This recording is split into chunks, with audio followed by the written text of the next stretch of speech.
You have found here a safe place. Joshua Moore was planning to present the entire program this morning. He is sick. So we have come up with an entire new program this morning, thanks to a wonderful team who is very flexible and willing to jump in at the last minute and like, oh, sure, I can do something different. and so then it will also not be an It's listed in your order of service, but just a reminder, UU 101.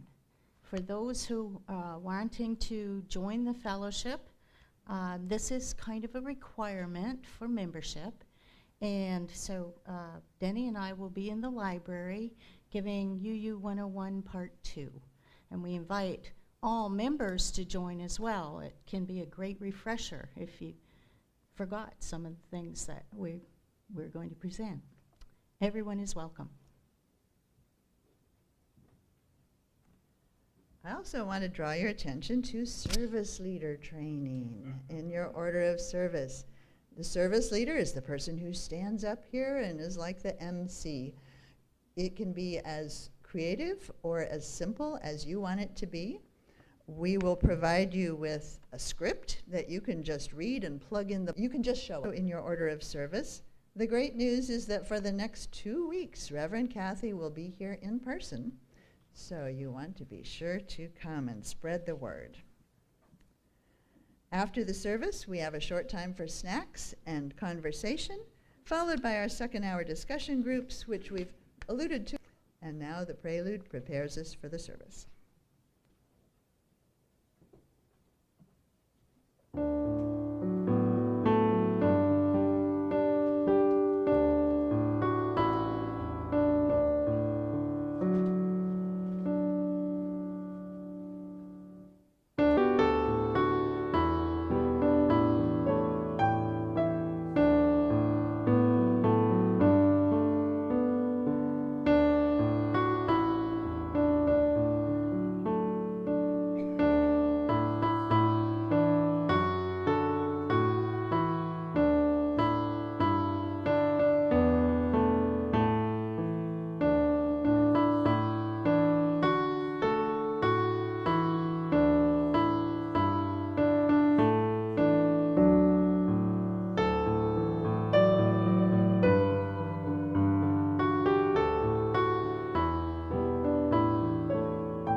Cecilia is going to light our chalice.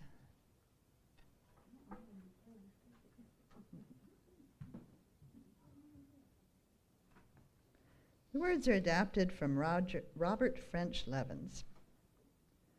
Holy and beautiful is the custom by which we gather on this Sunday morning.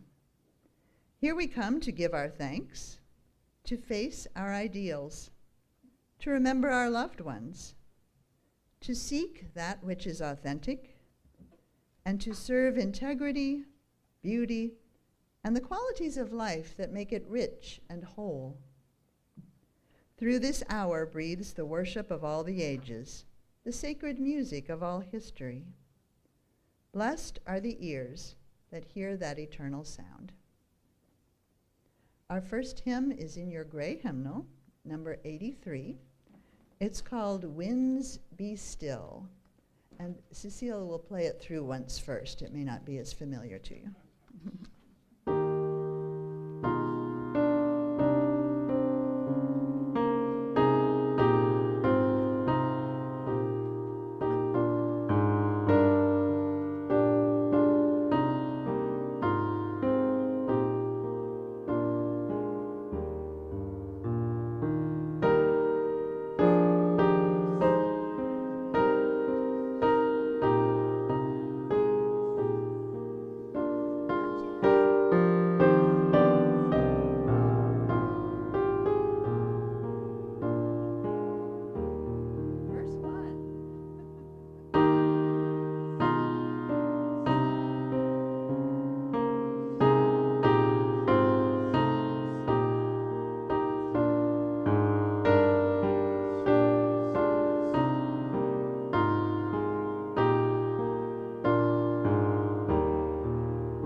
The theme this morning is something judges us, something accepts us. And that song falls on the accepting side of the ledger.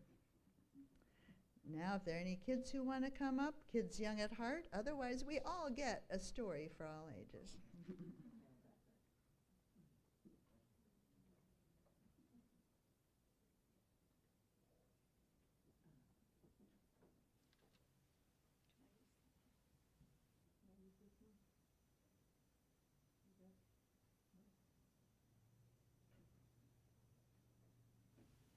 Now?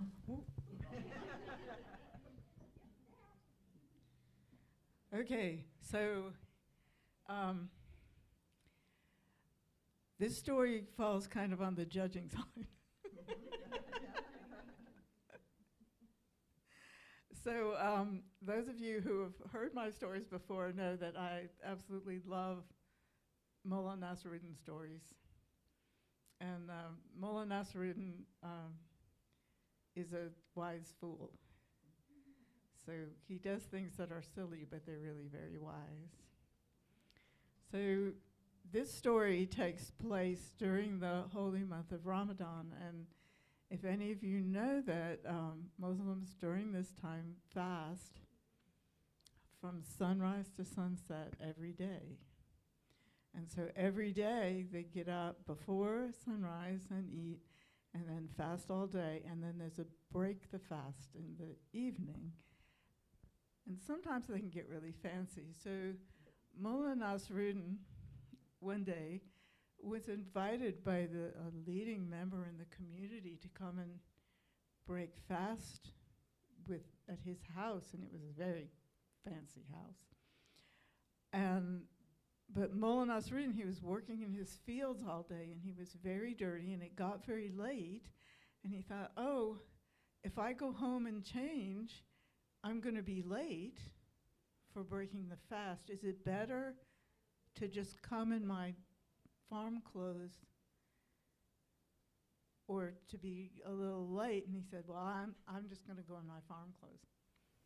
So he went to the man's house and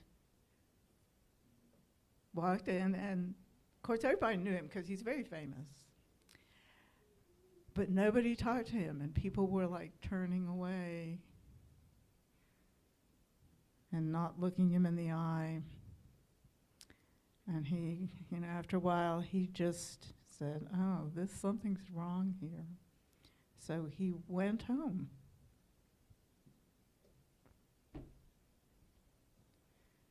And he put on his fanciest cloak.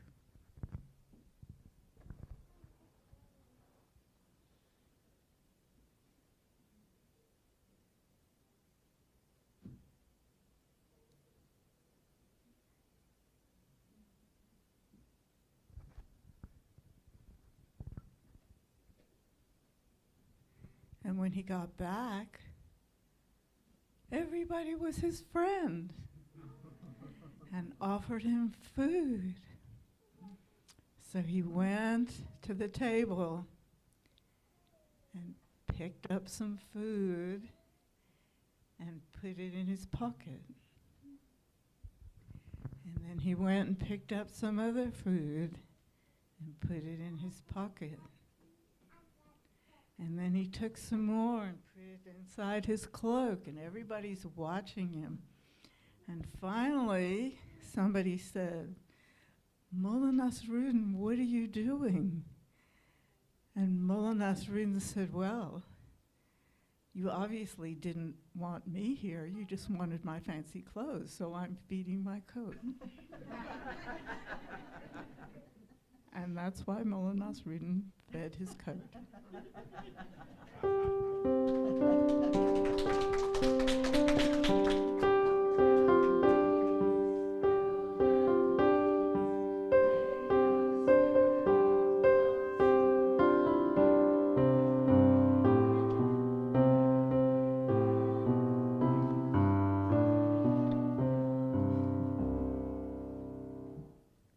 The sharing of joys, milestones, and concerns is a sacred time for us and a tradition in our fellowship. You're welcome to come up, drop a few glass pebbles into the bowl of water silently or while speaking a few words into the microphone. Remember to tell about others only with their permission.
we have this wonderful sermon series that we subscribe to that saves us occasionally when we need something at the last minute.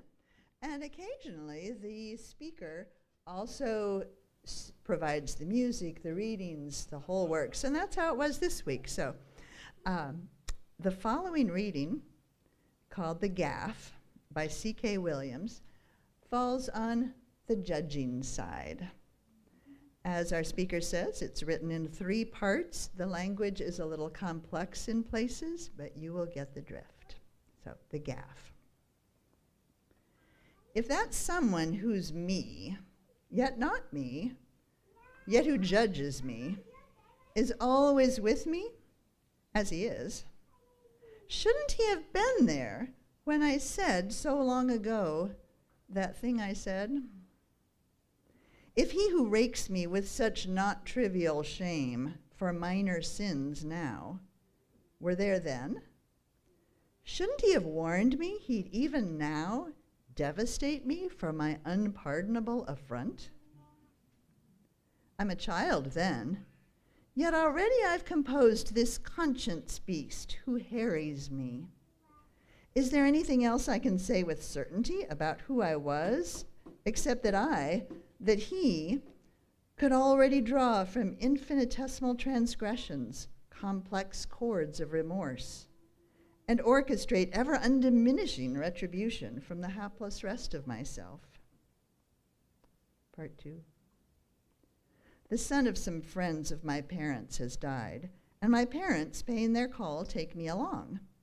And I'm sent out with the dead boy's brother and some others to play. We're joking around, and some words come to my mind, which to my amazement are said. How do you know when you can laugh when someone dies? Your brother dies, is what's said. And the others go quiet. The backyard goes quiet. Everyone stares. And I want to know now why that someone who's in me, yet not me, let me say it. Shouldn't he have told me the contrition cycle would from then be ever upon me? It didn't matter that I'd really only wanted to know how grief ends and when. Part 3. I could hear the boy's mother sobbing inside, then stopping, sobbing, then stopping. Was the end of her grief already here? Had someone in her, told her it would end? Was someone in her kinder to her, not tearing at her as mine did, still does, me, for guessing grief someday ends? Is that why her sobbing stopped sometimes? She didn't laugh, though, or I never heard her. How do you know when you can laugh? Why couldn't someone have been there in me, not just to accuse me, but to explain? The kids were playing again. I was playing. I didn't hear anything more from inside. The way now sometimes what's in me is silent too, and sometimes, though never quite really, forgets. We'll have a few moments of silent meditation or prayer.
We are all of us judged every day.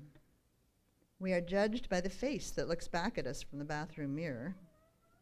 We are judged by the faces of the people we love, and by the faces and lives of our children, and by our dreams. Each day finds us at the junction of many roads, and we are judged as much by the roads we have not taken as by the roads we have. Frederick Buechner. And a poem by Margaret E. Sangster. It isn't the thing you do, dear, it's the thing you leave undone that gives you a bit of heartache at the setting of the sun. The tender word forgotten, the letter you did not write, the flowers you did not send, dear, are your haunting ghosts at night. And now if the greeters will come, prepare for the offering. Generosity is a spiritual practice. It supports us here, keeps our lights on. If you're paying your pledge with a check, please make a note in the memo line. We also have a tradition we call Share the Plate, where unmarked checks and cash are equally split with a local charity. And for the month of October, our Share the Plate partner is the Crestview Resource and Development Center, who connects vulnerable communities in Crestview with essential services and resources. Please be generous.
Our speaker this morning is the Reverend Bruce A. Bodie.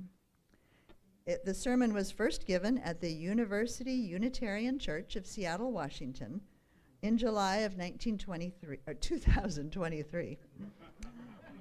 Not that old.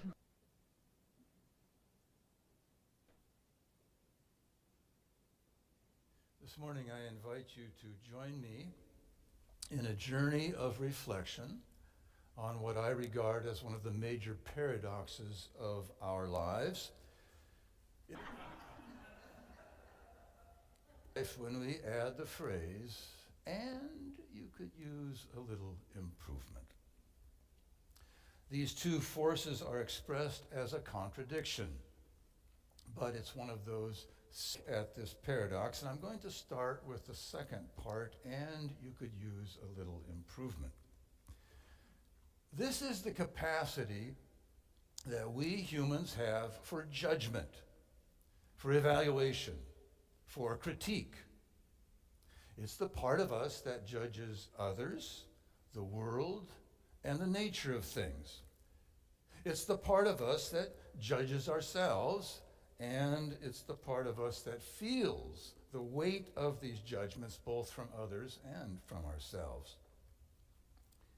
I suggest that this capacity of judgment that finds a home in us is part of the creative urge and surge in all reality. Part and parcel of the infinite, unoriginated, forward-pushing creative urge. That's how Albert Schweitzer describes it. That is a creative urge that never rests, that always pushes forward to go beyond what presently is and is forever dissatisfied with what presently is. Alfred North Whitehead, the philosopher, speaks of it as a threefold urge. It is the urge to live well, and to live better. Now, that inherent dissatisfaction with what presently is also expressed in a hymn that is in our hymnal. It's number 304 in our hymnal, and you should be happy that I'm not inflicting it upon you this morning, as it's very difficult to sing. But it's titled A Fierce Unrest. And here's the opening words from this hymn. A fierce unrest seethes at the core of all existing things. It was the eager wish to soar that gave the gods their wings. And the hymn ends with these words, sing we no governed firmament, cold, ordered, regular. We sing the stinging discontent that leaps from star to star. We find this element of judgment and stinging discontent already in the opening creation stories from the book of Genesis in the Hebrew Scriptures. There, in the beginning, the judgment is all positive. For we read in the very first chapter of Genesis that the Creator God, Yahweh, after nearly every act of creation, looked upon the object or entity just made and judged it good. And then, after everything is made, the Creator God, Yahweh, declares that it is all very good and sits down to rest and to enjoy the completed creation. So initially, the story does not report any dissatisfaction whatsoever on the part of the Creator. The Creator does not say, yes, good, but not great. Yes, good, but could be improved. Nothing of the sort. The Creator is immensely pleased with the creation, declaring, behold, it is all very good. In other words, it is perfect as you are. That positive judgment, however, that Sabbath rest, doesn't last very long. For just a few chapters later in the same book, the book of Genesis, there is another story. And this is a story that reports the Creator deeply regretting the creation he had made. And there we read, Yahweh regretted having made mankind on the earth, and his heart was grieved. I will rid the earth's face of mankind, my own creation, Yahweh said, and of animals too, reptiles, and the birds of the heavens, for I regret having made them. And then comes the legendary biblical flood that wipes out everything save Noah and those with him in his little floating boat. In other words, Yahweh, the Creator, is not just saying you could use a little improvement. Basically, Yahweh is saying, look, we've got to start from scratch here.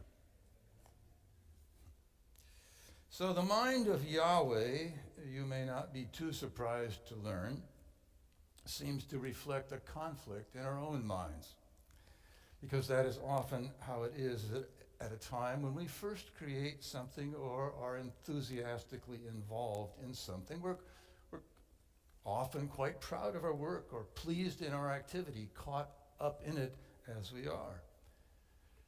But then you know how it goes sometimes with the passage of time.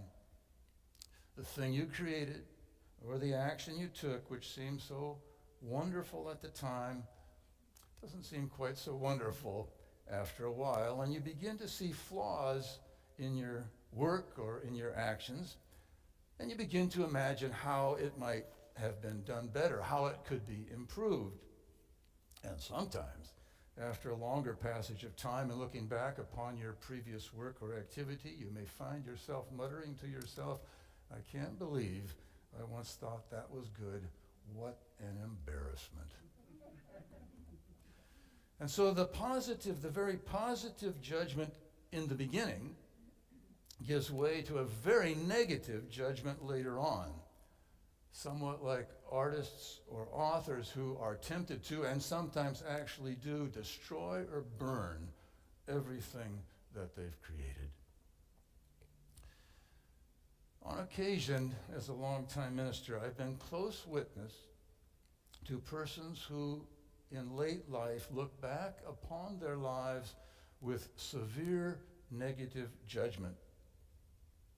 And these are persons that others would judge to be simply beautiful, persons full of grace who have lived rich and productive lives.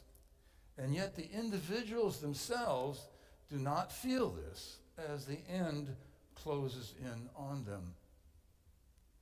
And there are some lines from T.S. Eliot that speak to this regret that I have witnessed in persons of older age as they look back upon their lives. And these words I'm going to read are difficult, hard words, yet they seem to me to hit the mark. And so this is what Eliot says, somewhat sarcastically, cynically. Let me disclose the gifts reserved for age to set a crown upon your lifetime's effort. First, the cold friction of expiring sense without enchantment, offering no promise but bitter tastelessness of shadow fruit as body and soul begin to fall asunder. Second, the conscious impotence of rage at human folly and the laceration of laughter which ceases to amuse. And then thirdly and last, and this is the part I'm thinking of most here, the rending pain of reenactment of all that you have done and been, the shame of motives late revealed, and the awareness of things ill done and done to others harm, which once you took for exercise of virtue.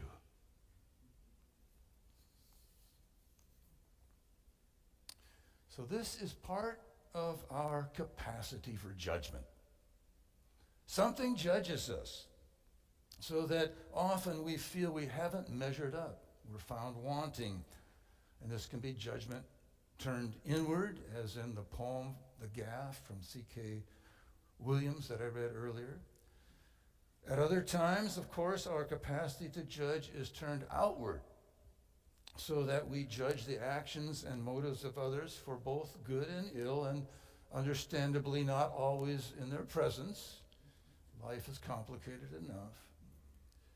And particularly in our earlier years, as we're trying to find our way in life and discover our identity, our judgment of peers, parents, teachers, and society can be devastatingly harsh. Also in our older years too, as T.S. Eliot's words, rage at human folly, indicate. All right, enough on the something that judges us. And so let's go to the other side of the paradox, and this is the something that accepts us. It's the part that affirms and embraces us. It's the part that says you are perfect the way you are. At the cosmic level, this is connected for me to reality simply being what it is, with no judgment in it at all. No good or bad, no right or wrong. Nature is what it is, and we are what we are. Reality, nature, being, God, use the term that works for you, simply is. active, moving, always experimenting, always becoming, always pushing beyond itself, yes, but still, it is what it is, and we are what we are, namely part of this isness, or this suchness, to borrow a Buddhist term. Now, this suchness of things is represented in the Hebrew creation myth as the tree of eternal life, which is a symbol that stands in contrast to the tree of the knowledge of good and evil, which represents judgment. And this suchness of things has to do with a capacity within us that accepts ourselves and all things as they are, that values things as they are here and now, and not for what they yet might become. This is the power of affirmation that accepts us no matter what we've done or no matter what we will do. It's the power of affirmation and acceptance that the 18th century English slave trader John Newton discovered in his darkest hour, which he characterized as an amazing grace. And grace is the primary term that is used in Christian theology to get at this side of reality. A radiance of light typically experienced most keenly in our darkest times of feeling cut off, split off, and unworthy. The times when we feel negatively judged, either from without or from within, or both from without and from within. Nowhere that I know of has this experience of acceptance and grace been spoken of more eloquently than in a sermon from the Protestant theologian in the Lutheran tradition, Paul Tillich, and it was a sermon titled, "You Are Accepted." Here's some lines from that sermon. Tillich writes, "Grace strikes us when we are in great pain and restlessness. It strikes us when we walk through the dark valley of a meaningless and empty life. It strikes us when we feel that our separation is deeper than usual because we have violated another life, a life which we loved or from which we are estranged. It strikes us when our disgust for our own being, our indifference, our weakness, our hostility, and our lack of direction and composure have become intolerable for us. It strikes us when year after year, the longed-for perfection of life does not appear, when the old compulsions reign within us as they have for decades, when despair destroys all joy and courage. Sometimes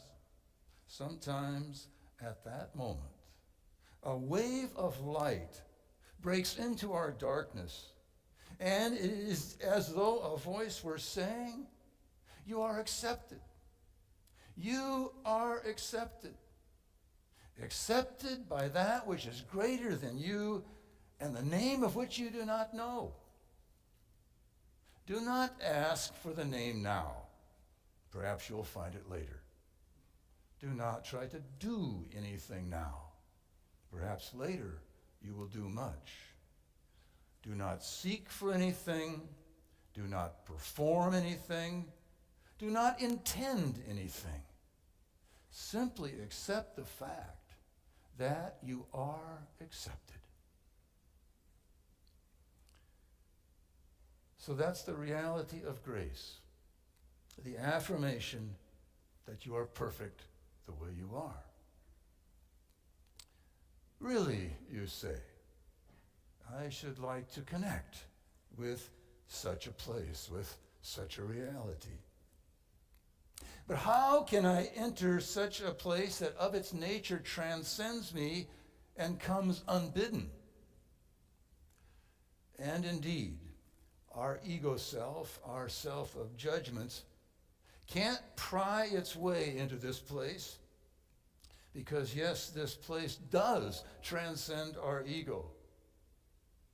This something that accepts us was present before ego came onto the scene, and it will be present after ego departs.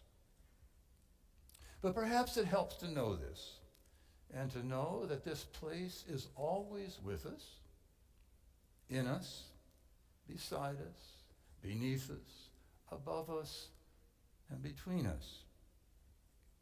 And perhaps it helps to know that it's not a place that needs to be or even could be purchased or earned. Rather, this is a place that catches us as we fall. It's a place that we discover as we surrender to it. It's a place that we enter as we let go of judgments. A place we find as we follow our breath. For we don't have to create our breath. We simply have to follow it. Finally,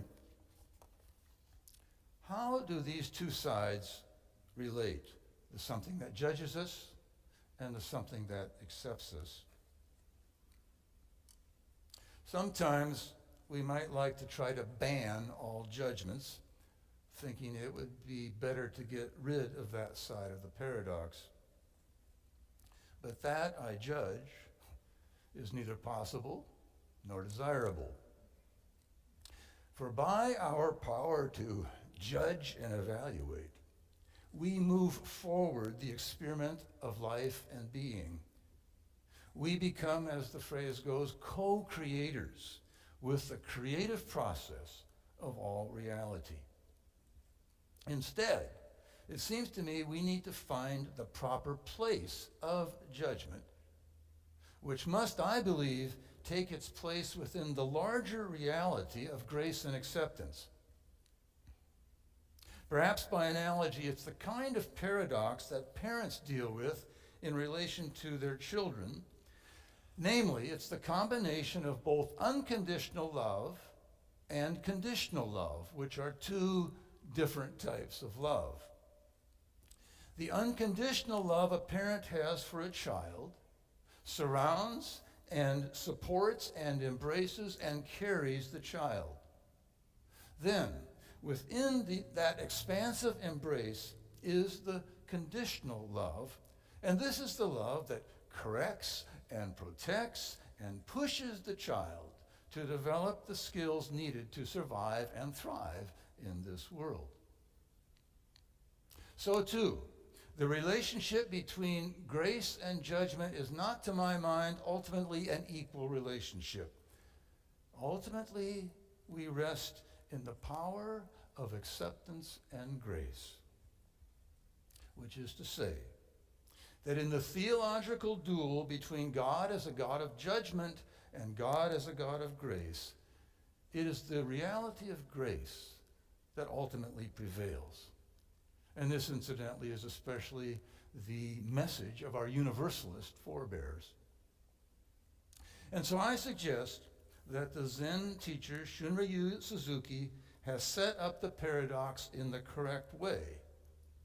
You don't start with the judgment saying you could use a little improvement, even though that's how I started my sermon today. But in our actual lives, you start with affirmation. You start with grace. You are perfect as you are. You are accepted as you are, without any conditions. And this acceptance then provides the environment for moving forward and possibly improving some of the conditions of your existence. And to the extent that we can feel, experience, and align ourselves with that something that accepts us, to that extent, we can also offer it to others. And I believe we have the power to do this. And so let me close my message with a poem that speaks to this power. It's a poem by Denise Levertov, and she's a poet, as some of you may know, who lived most of the last of her decade here in Seattle. She lived near Seward Park on Lake Washington with a view of her beloved Mount Rainier. and she is buried at the Lakeview Cemetery, which is not far south from here. But her poem is titled The Fountain, which I think of as a fountain of abundant grace. And present at that fountain, presiding at that fountain, and safeguarding that fountain is a feminine presence, a goddess, if you will, who is eager for us to drink our fill. The Fountain by Denise Levertov. Don't say there is no water to solace the dryness at our hearts. I have seen the fountain springing out of the rock wall and you drinking there. And I too found before your eyes, found footholds and climbed to drink the cool water. The woman of that place, shading her eyes, frowned as she watched, but not because she grudged the water, only because she was waiting to see we drank our fill and were refreshed. Don't say there is no water. That fountain is there among its scalloped green and gray stones.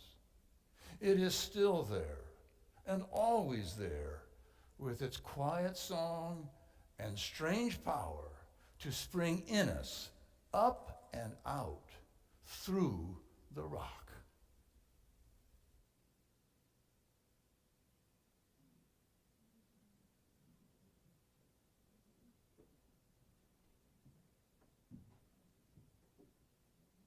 He's pretty amazing, right? Well, the sermon spoke briefly of the grace that the 18th century English slave trader John Newton experienced in his darkest hour of self-judgment, an experience he turned into our well-known hymn, Amazing Grace. He invites us to sing this hymn and realizes that most folks stumble over the word wretch in the first verse, as we've talked about before.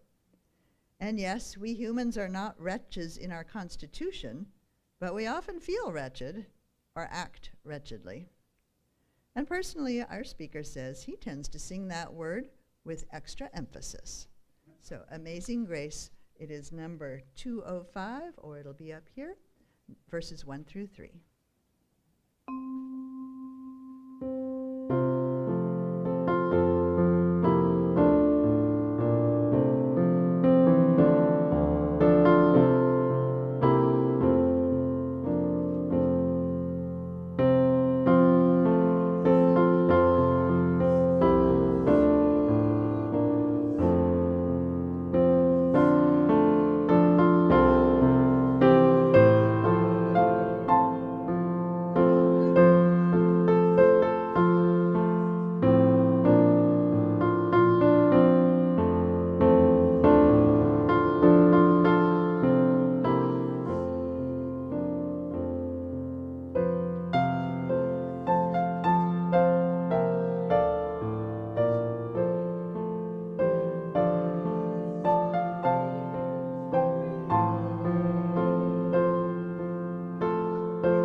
Our closing words of benediction are by the Reverend Dr. Rebecca Parker.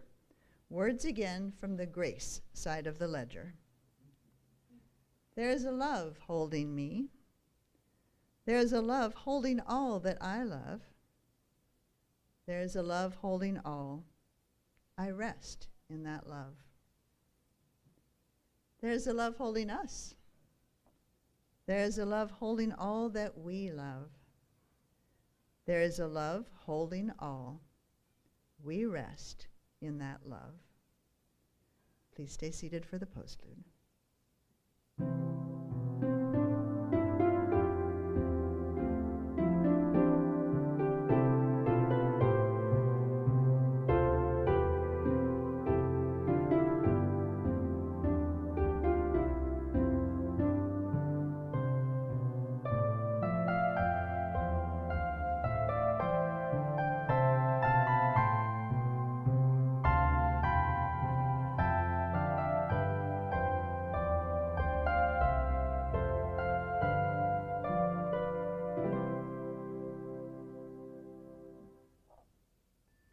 Thank you for coming. I see some pretty snacks in the back. Enjoy and stay for second hour if you're able.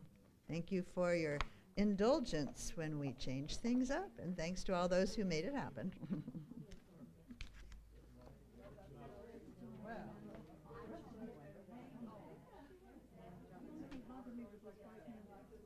Oh, I didn't even know.